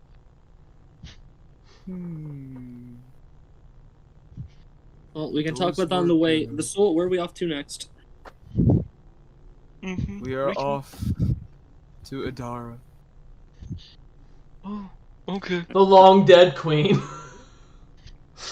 Long, Why are we going to the dead queen? whose body is nowhere to be found. I don't even think she got buried. I don't we know where her body is. I was told to do, but I have to talk to this Logothis person, I guess, first. At the mention of Logothis, Yeah, Falbin, do I... color does Dwarf from know- Falbin's face drains So, immediately. Falbin would know who this is because he's been here long enough. And Logothis' name's pretty well known amongst the common folk. He is the inventor of what is the explosive powder. But he's also known around these lands as an extreme savior. He personally wiped out an entire army of 100,000 Durgar. This is why or, Falbin's face. or color so the changed story his goes. face. Dwarf, give me a history check to see if you know. With advantage. With- You can't Can just I roll a be 3 a again? savior like that. You must be worthy first. Nice. Man! Dude! To be fair, my intelligence is only a +2. For those who are watching at home, he has a +5 on his history checks. And he has rolled a 2 and a 1 so far. His highest roll, I think, in history so far. You know what? Just for shits and giggles, I have a I plus got a 0. nat 20 Let's history see. like twice. Let's I've gotten see. 2 nat 20s. I rolled a That's fair. natural higher than him. Oh. See, I can't roll middle. I either get super high or super low in history. I rolled 12 history with a Vasul! -1. You actually know where this person is. It is said that that Logolthus currently remains in the North Pole. Also, where supposedly a human with a very long white beard is known for doing magic and bringing random wooden toys to small children that have been good, or burning children that have been bad alive. It's a claw. Santa Claus and Krampus. That might be an adventure the DM is planning later on for around Yule. Dwarf. Last time that Logolthus was known to be was somewhere in the Dwarven lands in Stonehold, because that's where his son currently rules. Falbin, you have no idea. All I'm gonna say is, well, we're not meeting Log anytime soon, so... You can't just walk up to a savior. Okay, you don't have to do the voice, Falbin. Your intelligence doesn't change how you speak. I mean, it does for Vasul. I mean, I feel like Loxodon would sound like that anyways. They're slow speaking You can't anyways. just walk up to a savior, though. I was told by my lord to go find him, speak to him about my quest. Well, perhaps we should wait till we are all stronger. Then we may be worthy to stand in front of him.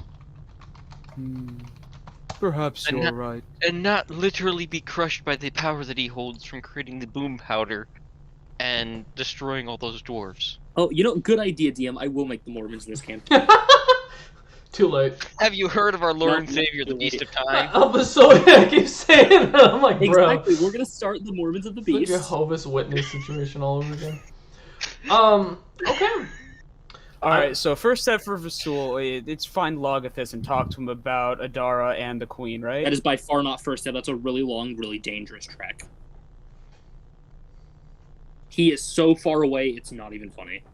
My wagon can't get us there. Yeah, you'd have to take a boat to the North Pole, Vasul. You'd know that well enough. Plus, I'm the only one with an item that would let me survive that much cold. Time for strength training.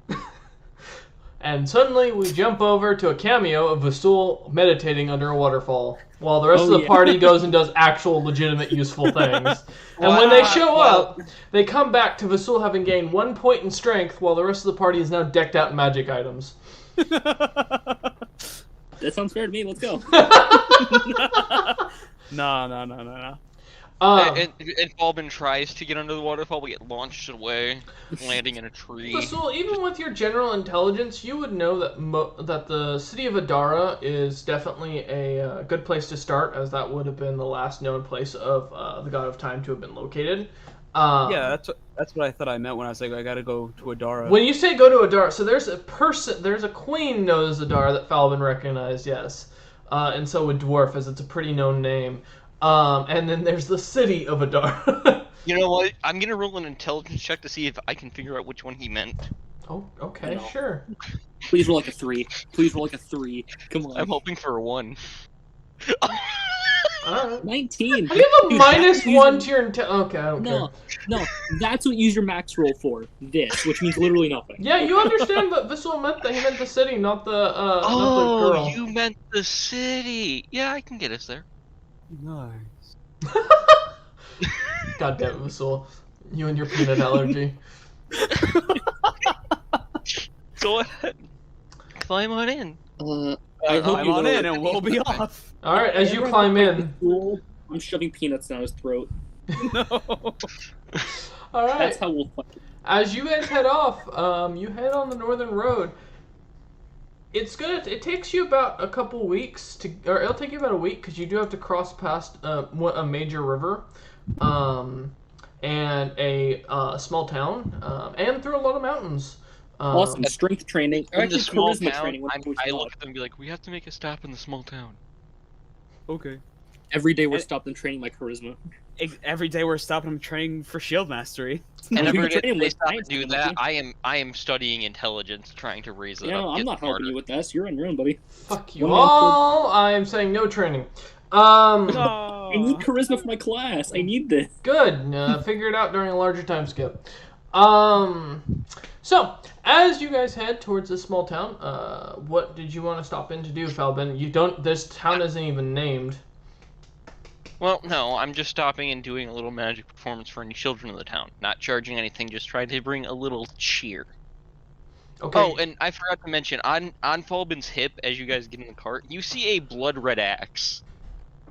Oh, that's evil. I will say, Vasul, your detect good and evil is going off, and that thing is definitely evil. It's super, super evil. Yeah, so if there could be It an has such an ominous anti-paladin aura. Vasul, this is it. This is an item that is anti-paladin. This is Oh, anti-divine magic. DM, I know what I'm doing. Will the sword let me attune to it in those weeks? You don't Is know it- how to attune to it. That's the thing. This item does not naturally attune after you try for the first day. The armor will, and I don't know if Vasul's going to take the armor or if you're keeping the armor. He said he's not wearing it, but I don't know if he'll let me wear it. Okay, well, I'll leave it in your inventory then. You still have the bag that you got that says Welf was here. But yeah, Felvin, give me a Arcana check while you're entertaining the children. I was gonna use performance since I'm Okay. performing with magic, Performance works. because that's a little better. Because You- I'm using prestidigitation. Yeah, That's you one. entertain the children. They seem to enjoy themselves as there's like 6 of them, and they go running off screaming and laughing. Does it look like this town is in need of something that I might have in my wagon? This is You a happen to have a 6-building giant rubber town. ball. This is a little village. This, and that you can see that they have a mine going out of the one of the mountains nearby from this distance, because it's all flat land mostly. And most of the people that live here are, living in the inn. So, no, not really, not unless you can build houses. Do you have a giant rubber ball that I can walk on? I write very sloppily in notebook that this town that is about, how many days was this, north of the About half a Port City? week, 3 days. About 3 days north of the port city needs builders and possibly some people to come in and move in. Mm-hmm. And then I close that book, I put it on the shelf, and I say, okay, we're ready to go. I wish to give the townspeople a gift. What is that gift? 1,000 gold pieces. Are you just gonna leave a bag of gold in the center of town? Okay, is there... Would they have, like, a So town you see leader or whatever? 6 buildings. One is definitely an inn. The other's definitely a brothel. One of them's a general shop. And the other 3 buildings look to be people's houses. Sorry, 2 of the buildings seem to be to people's houses. One is the sheriff's house. Or a sheriff's office. I wish to go to the sheriff's office. Okay. As you head in, you see a human kind of walk up to you and go, "Huh, locks it on. We don't get many of your kind out here." I wish to make a donation for the benefit of this town. Sure, I'll take your money. I'm happy to. How much will you be donating, good sir? I was thinking about giving 1,000 gold to help this town. We sure would appreciate it. And he pulls out his book and starts writing down. And what would you like the name of the donator to be? Feast of Time. Okay, gotcha. All right, we appreciate that. And he holds his hand out for the gold. Here you go. Okay, remove They will 1,000 forget gold. you within a day. And he goes, "I appreciate that, good sir. You have a good day." And he goes back into the office. I hope this town becomes better. Okay. And Dwarf, do you attune to the bag you get? Yes. Okay. I'm a risk As you taker. open it, you see little round objects covered in pretty tinfoil. Ooh. Oh god, no. Ooh, I know No. what this is. No. Ooh. No! And No! Vasul, you smell chocolate. Ooh, I smell tasty. All right, who's willing to eat one first? Vasul, go for it. He's a risk taker as well. Can I? Okay. I stop them both and be like, "Where is You it?" don't know what this is, Felvin. This I isn't stop them unknown. first and I just look at the bag and go, "Huh, that was in Naza's shop." I'm completely ignoring Falbin and giving the soul chocolate. Okay, right. just be careful. Vasul, give me No. a D100 roll, no modifier. This could be positive or negative. This could go terribly, terribly wrong. Go! 49. Okay, let me look. Which one is it? You gain 5 temporary total HP, I was as well as hoping- someone else of your choice. I was hoping for the bees. I'll give it to my boy Dwarf. Okay, Dwarf, 80 you also health. get plus 5 HP temporary. Sick. How was it, buddy? It feels regenerative.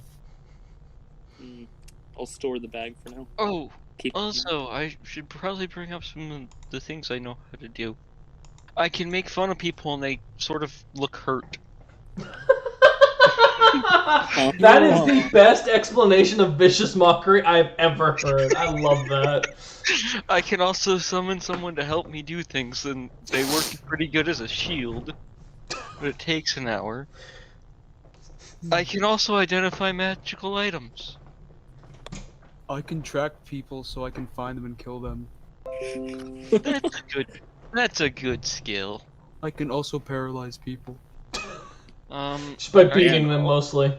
I'm just an archaeologist that doesn't lead troops, but okay.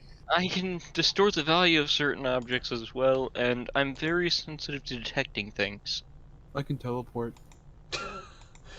This has become a dick measuring contest for Masul. You know what? No, you know what, DM? I'm wearing the armor of angels. I'm one-upping everyone here. Oh, okay. You watch as he puts on the holy armor, Isn't that your god's armor? Why? and immediately he sprouts wings, wasting a few of his charges, and is floating off the ground as two giant white angelic wings sprout. Vasul, get in. We're leaving. Are we gonna him move behind. on now? Whoa, wow. I help Vasul in, and I just get the cart Okay. going. Awesome. Are you gonna fly alongside it, Dwarf? For now. Okay. What's your armor class now? 18. After about half a week of more traveling, I will say that sheriff completely pocketed that cash. I know. It's gonna get I- wasted in the brothel. Nope, he is doing something else with it. A new drug lord has been funded. Oh no. Actually, you're not wrong. Surprisingly, so. Vasul's ignorant. Yep. As you lot come to the city of Adar, you come to a large, massive city. Even like compared to what you've seen before in your travels, this is a city of almost 10,000 people. This is second only to something like Dragon's Gate or Stonehold at this point, or maybe the capital of the Dragonborn lands at this point. This city has two large. As you walk up to it on this side, the wall has two large towers. One looks to be Logolthus as a statue himself. You can definitely see what looks to be archers and his staff going up and down it. And then on the right side, you see a elven man who seems to have a little bag at his belt. His face kind of looks a little more crinkled. He looks a little more evil in his cloak. And both of them seem to be standing guarding the city. As you see in portions of their body, there are like arrow slits everywhere. Before we go much further, the town is guarded by the Voidwalkers, worshippers of Logithus. That's fine. Okay. Don't piss them off. Why would I do It's really that? a bad idea. I had no intention of doing such a thing. As you get closer and closer, you see the guard captain kind of walk up as the gates kind of slam shut as the next person in line goes in. Okay. The guard captain looks at you lot and goes, "Alright, any elves? I'm half elf. Do you like to fuck old women? No, Then you're fine. You a dwarf? A mountain dwarf, hill dwarf, or one of them new dwarves? Hill dwarf? Okay. Loxodon, I assume? Yeah. Alright. And he marks it down. What's your group called? I look at the other two. I just Cool, joined. give us a name. Go. What? I just joined them. I'm trying to. Yes, sir. I don't care. What's the name of your group? I look at them both. We could go under the name of the merchant company I'm trying to start. Then go No. for it. Go ahead. Yeah, The go Black for it. Rabbit Company. The what? That's fine. Go. He looks at you. What? The Black Rabbit Company. Okay. Black Rabbit Company. Pansies. Okay. Two things. Don't go into the Black Void, and don't try and fuck shapeshifters. If you can follow those two laws, and all the other common decencies of man, you should be fine. Please don't make me have to kill you. The city is under the protection of Logger, the Hero King. no full high elves or mountain elves, and lastly, no trying to screw dogs. I don't know why this is a law, but I keep having to write this down. As he closes the book. All right, you're permitted, and the gates open. I go lead us in. I'm sorry that I didn't know you guys didn't have a group name. I thought you two would have at least had something.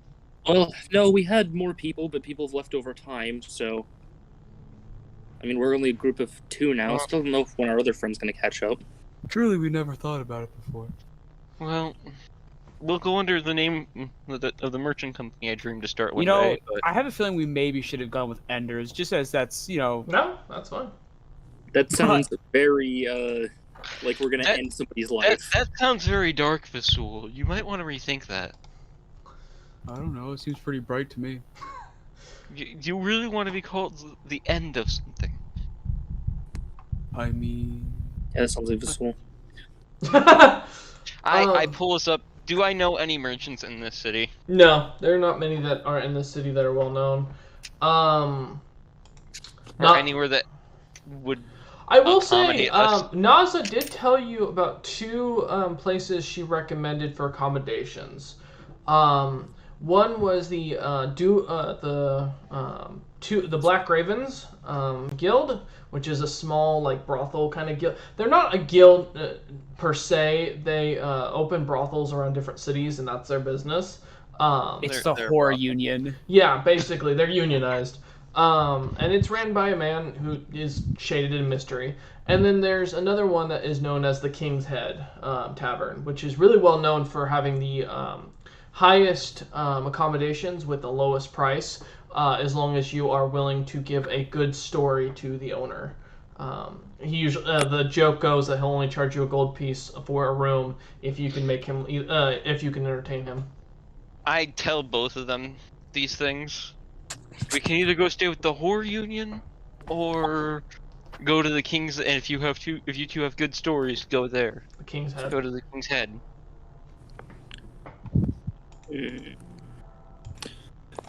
Well, if he wants to hear a story about how we almost died to a dragon and an army of elder brains, you know. An elder brain dragon. That was funny. You know. Alvin, you are terrified at this point hearing this. I hear that, and there's a small wet spot growing in my pants. Oh no, it was just dungeon delving gone wrong. We left. That's on another continent. No. There's a. Actually, roll. Yeah.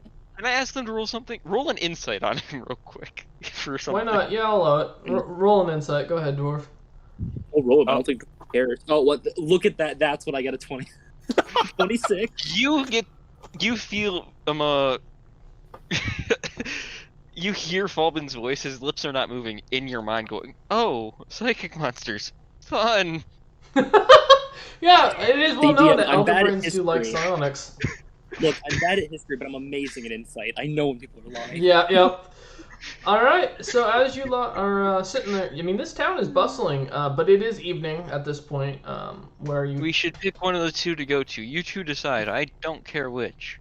So, the brothel might be better for information. Black rabbits to the Black Raven. Here we go. All right, let's go. I Okay. get the horses going there.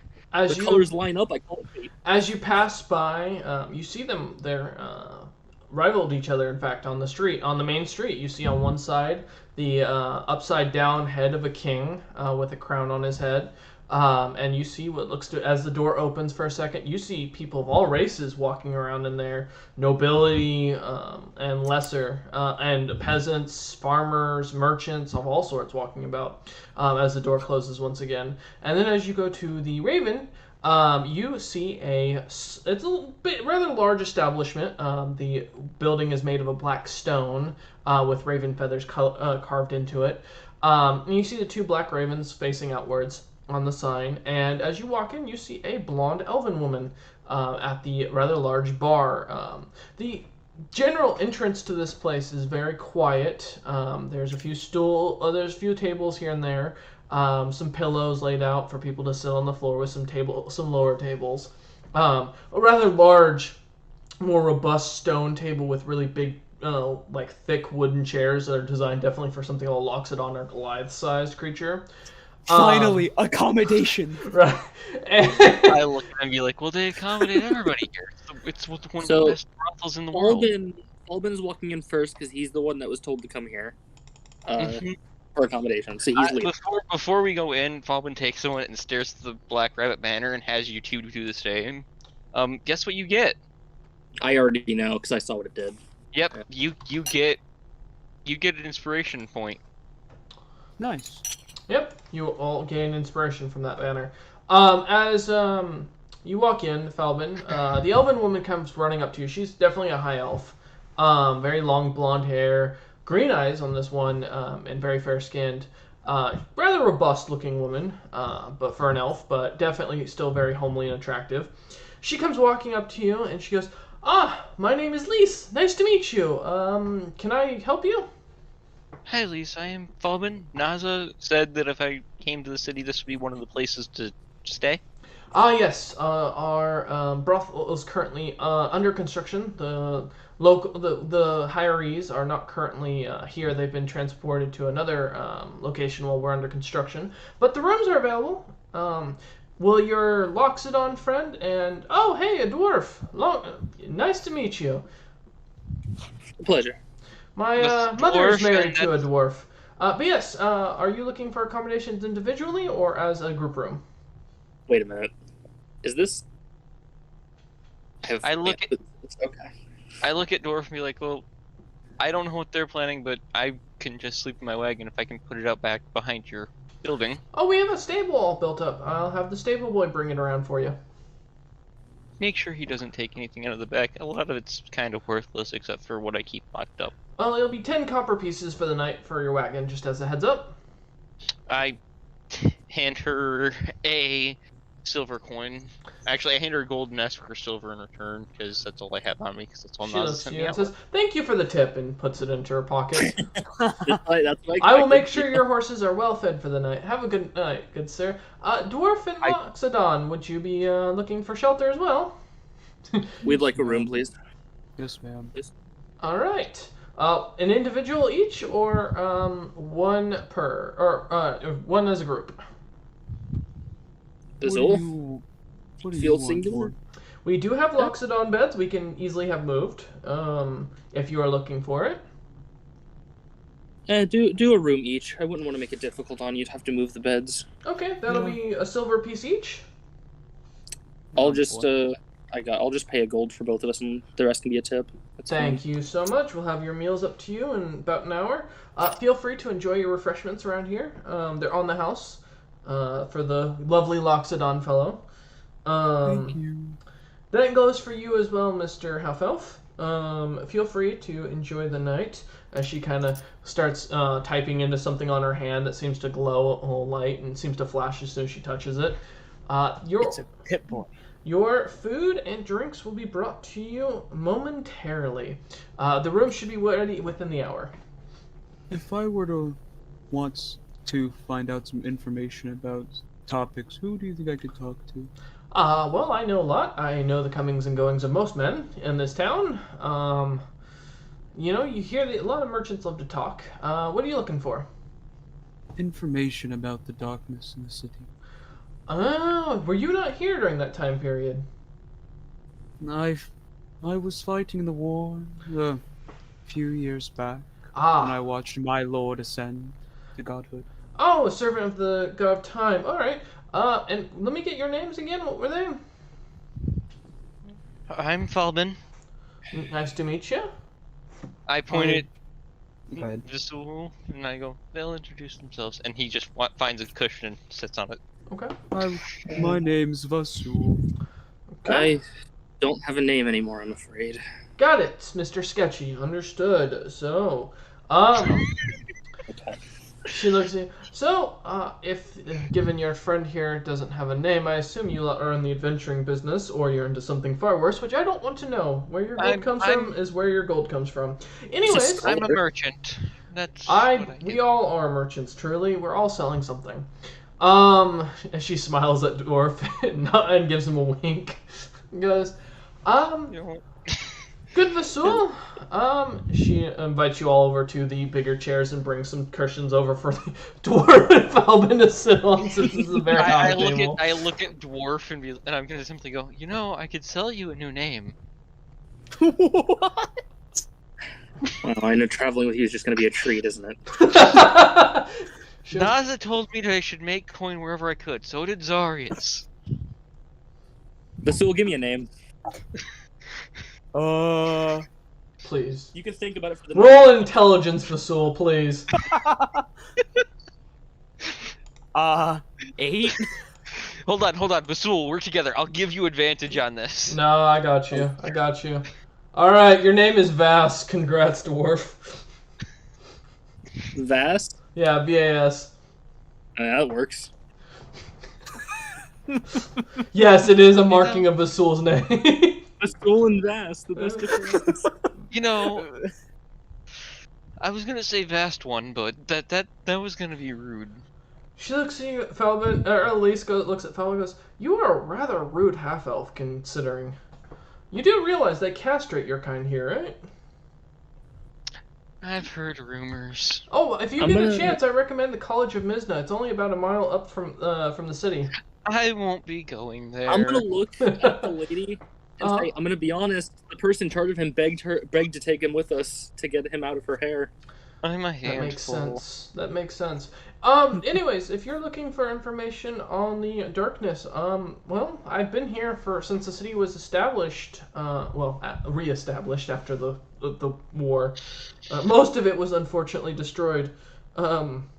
You haven't heard the story about the cleric, the blind cleric. You should really hear that story sometime when you get a chance to hear the minstrels. It's funny as all hell. Imagine a blind cleric who almost kills his own party while fighting in hell.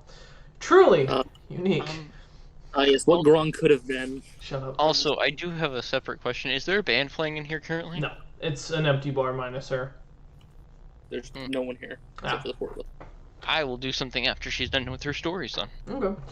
She looks at Vasul and goes, "Well," and she starts pouring ale into rather large mugs, and she goes, when the city was attacked, the city of Adara actually was ran by a queen. She used to rule here. She was a son. She was the daughter. She was the third daughter and the oldest daughter of the group of 7. How powerful she was. She was the daughter of Nazarick, a god that was a human that was in the process of becoming a god. Logothus took that position before he decided to give up the position. Actually, she looks down at her. She opens a book, and she goes, "During the battle, the party managed to defeat Nazarick, but unfortunately, while his forces attacked his daughters, the Duragar showed up and invaded our lands on the Queen's behest, the High Queen, for those who aren't familiar with the title. And almost 100,000 arrived, and next thing we knew, magic was cast, and a great darkness befell the city as it continued to wipe out pretty much every living being in the area." She looks at it, goes, "First it started with the Duragar, then the humans, then everyone that wasn't inside the tiny hut." Wasn't that cast by the one known as the Crimson Shield? The hut, I don't know. I was not there. My mother tells me of it, though. She was there. She beat a baby Loxodon to death after he unleashed a bunch of bees on her and tried to kill her in this tiny hut. Oh, no, that story. Oh, God. No, that's... Hunter, how do you feel? You just found a baby Loxodon got beat to death. How do you feel? Well, Yeah, nothing to say. Speechless, huh? He was actively trying to kill. She just kind of looks at it and goes, "Yeah, so, she, did that, and then they tried to kill her.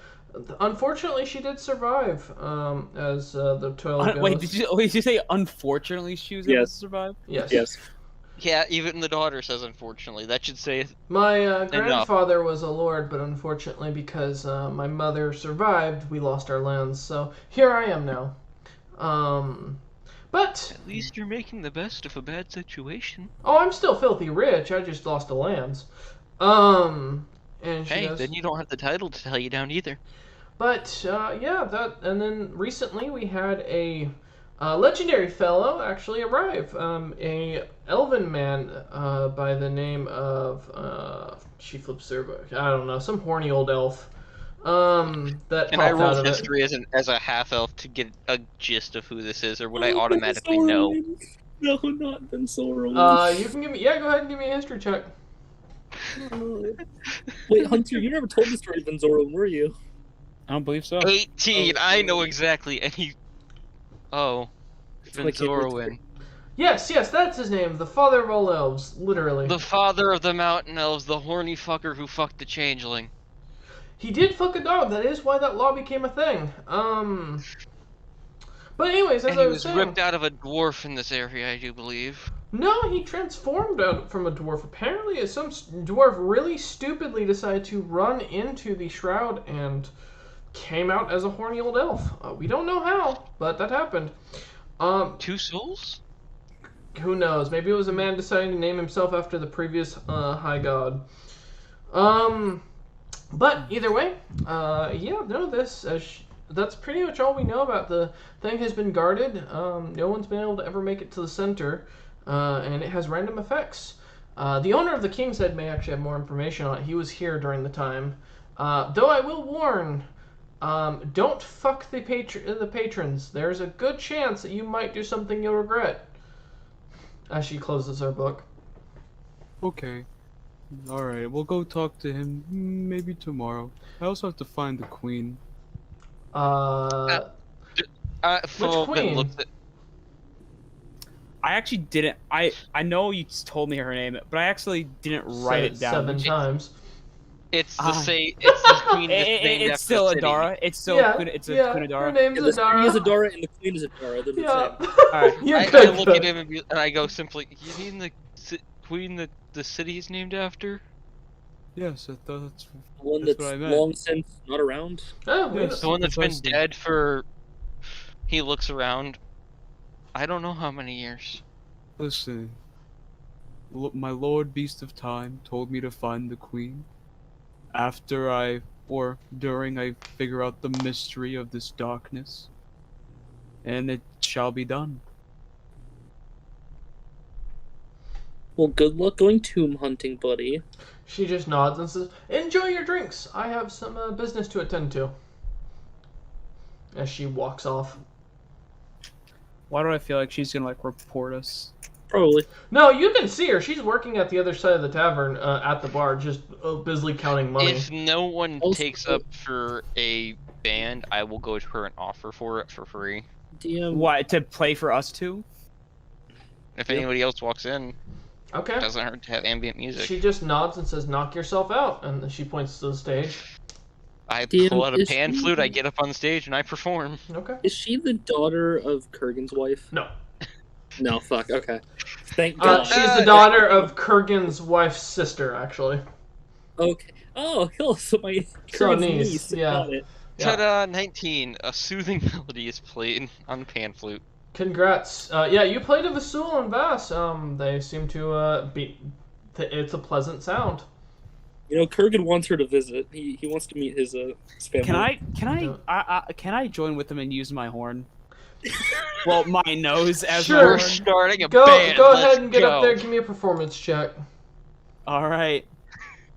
+1. Here we go. 14. As you get up there, somehow you figure out how to play. Start snooting out of your horn. Now, to those who aren't familiar with Loxodon, the liquid that's coming out of it, they would think is just spittle. But rather, no, It's that is snot. snot that is coming out onto the floor as he continues to toot his own horn, literally. Late into the night, as the drinks continue to pour, people start to actually come in and toss a few gold coins here and there. I keep playing. And as the night goes on, you eventually all retire, and we're going to end the session there for next session where there's going to be some information dropped. Thank you all for watching. I hope you enjoyed this darkness I'm in, and we will see you on the next one.